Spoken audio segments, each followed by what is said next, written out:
लगाने वालों का बात। ये चुनाव तय करेगा कि जेएनयू में जाकर भारत तेरे टुकड़े होंगे इंशाअल्लाह कहने वालों की जीत होगी, या इस भारत माता के लिए अपनी प्राण की आहुति देने वालों की जीत होगी।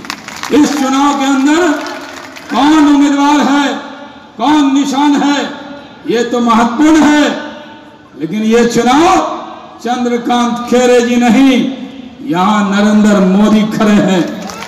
इस चुनाव के बीच में अगर किसी को गलतफहमी हो रही है, हर बार मुकाबला होता था कैंडिडेट से, इस बार हर सीट पर खड़े हैं नरेंद्र मोदी।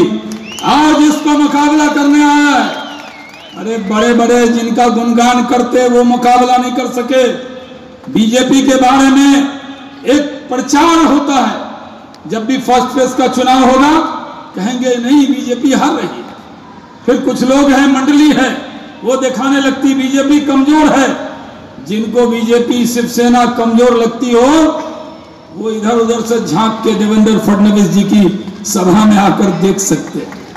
मैं टेलीविजन के लोगों को कहता हूं हमें मंच पे मत दिखाइए, लेकिन कैमरा मोड़ कर दिखाइए। जहां तक मेरी नजर जा रही है वहां तक देशभक्त खड़े हुए हैं देवेंद्र फडणवीस जी को यहां सुनने के लिए। भाइयों और बहनों, ये देश के अंदर कितना दुष्प्रचार होता था। ये कहा जाता था बीजेपी आएगी तो क्या हो जाएगा। भाइयों और बहनों, नरेंद्र मोदी आ गए, बीजेपी आ गई, देवेंद्र फडणवीस जी यहां के मुख्यमंत्री बन गए।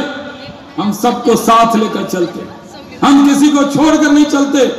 बीजेपी हो या शिवसेना हो, जब हम हुकूमत में आते हैं एक बात देखते हैं, जो इस जननी मातृभूमि से प्रेम करेगा, जो भारत माता की जयकार करेगा, उसकी पूजा पद्धति कुछ भी हो उसको हम अपनी छाती से लगाने के लिए तैयार हैं। लेकिन इस देश में रहकर चाहे वो कन्हैया हो या कोई और हो, चाहे वो हिंदू धर्म में ही पैदा हुआ हो, लेकिन जो भारत माता के टुकड़े करने की बात करेगा उसको कभी हम क्षमा करने वाले नहीं।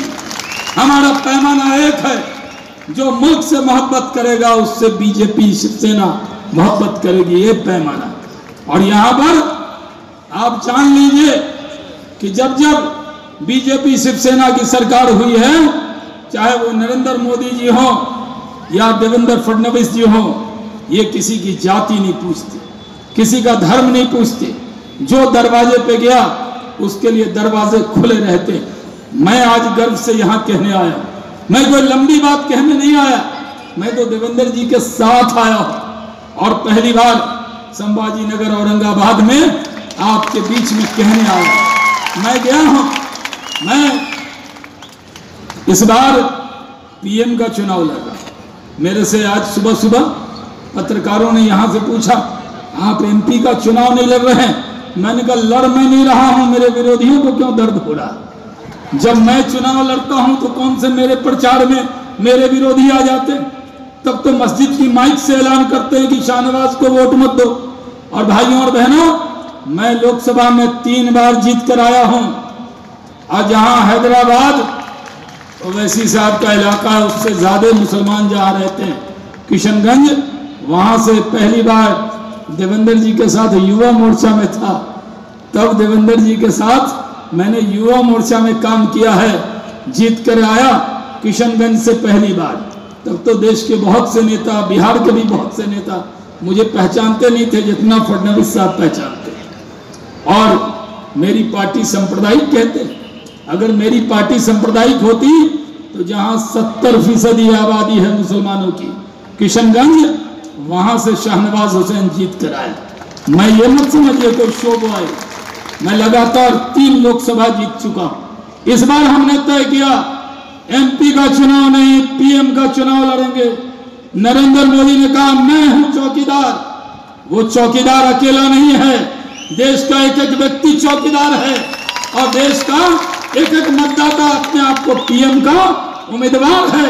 इसलिए हम आज आपके बीच में आए और आपको कहने आए, हमें पूरे देश में मैं गया हूं, आंध्रा भी गया हूं, तेलंगाना भी गया हूं, मैं केरल भी गया हूं, बंगाल भी गया हूं, अरे महाराष्ट्र तो ये जगह तो जरखेज है, यहाँ तो कमल का फूल खिलता रहा है, ये हमारा तीर धनुष चलता रहा है।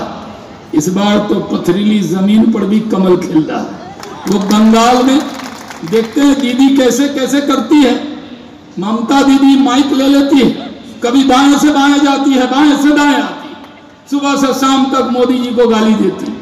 ये चंद्रबाबू नायडू अपना चुनाव लड़ लिया, आप जाकर धरना दे रहे हैं। भाइयों और बहनों, ये जीतने वाले लोग नहीं हैं, आने वाले मोदी है। ये चुनाव नरेंद्र मोदी को प्रधानमंत्री बनाने का चुनाव है। और मैं ये ज्यादा लंबी बात करना नहीं चाहता, लेकिन मैं आपको कहना चाहता हूं, आपके बीच में आज आया हूं। ऐसे तो मेरी आपकी मुलाकात टेलीविजन पे होती है, लेकिन टेलीविजन पे मैं थोड़ा शांत स्वभाव से बात करता हूं, क्योंकि मैं अटल बिहारी वाजपेयी का शिष्य हूं, उनके कैबिनेट में काम किया, तो मैं भी देवेंद्र जी की तरह मीठा मीठा ही बोलता हूं। हमारे पास हर तरह के डॉक्टर हैं। डॉक्टर मोदी हैं जो सीधा इलाज करते हैं, किया ना इलाज, बालाकोट में जाके कैसा इलाज कर दिया। अब वहां लोग कह रहे हैं सबूत दो, सबूत दो, MIM के लोग कह रहे हैं सबूत दो, कांग्रेस वाले कह रहे हैं सबूत दो, समाजवादियों को सबूत चाहिए।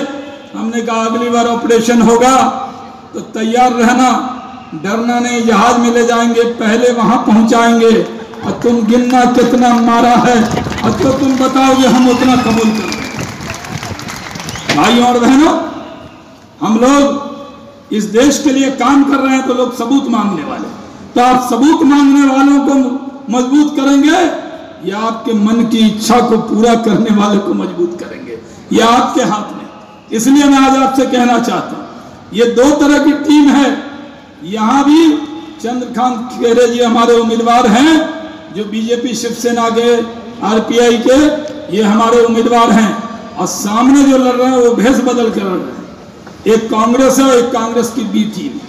पार्लियामेंट में कभी अलग नहीं होते, पार्लियामेंट के फ्लोर पर हरदम वो कांग्रेस के साथ रहते हैं। यहाँ मैच फिक्सिंग है, जाकर वो तरह तरह का भ्रम पैदा करते हैं और पूरे देश के अंदर सिर्फ तनाव की बात करते हैं। मैं आज आपसे कहना चाहता हूं, यहाँ के अल्पसंख्यक समाज से भी कहना चाहता हूं, उस रास्ते पर मत जाइए जो देश के बंटवारे का रास्ता, उस रास्ते पर मत जाइए जो देश को तोड़ने का रास्ता हो। इस देश को बनाने का रास्ता बीजेपी शिवसेना के उम्मीदवार के साथ चलने का रास्ता। इसलिए आपको यही कहकर आपसे इजाजत लेता हूं, आपसे विदा होता हूं और आपको कहकर जाता हूं, ये चुनाव हिंदुस्तान को मजबूत करने वाला चुनाव। स्मार्ट सिटी बनी है, चिंता छोड़ दीजिए। सांसद और विधायक, आमदार और खासदार तो एक पार्टी के स्तंभ होते हैं, लेकिन जब मोदी आपका, फडणवीस जी आपके, तो जब मोदी फडणवीस की जोड़ी आपकी चिंता कर रही है तो आपको किसी की चिंता नहीं करनी। यही आप मन में बांध लीजिए। और इस चुनाव में जिस तरह सूरज का उगना तय है, उस तरह नरेंद्र मोदी का प्रधानमंत्री बनना तय है। उसमें साथ चलिए और हम लोगों के आने की लाज रखिएगा। चंद्रकांत खैरे जी को भारी बहुमत से यहाँ से तीर धनुष के निशान पर बटन दबा के जिताइए। भारत माता की जय जय। यानंतर आपल्या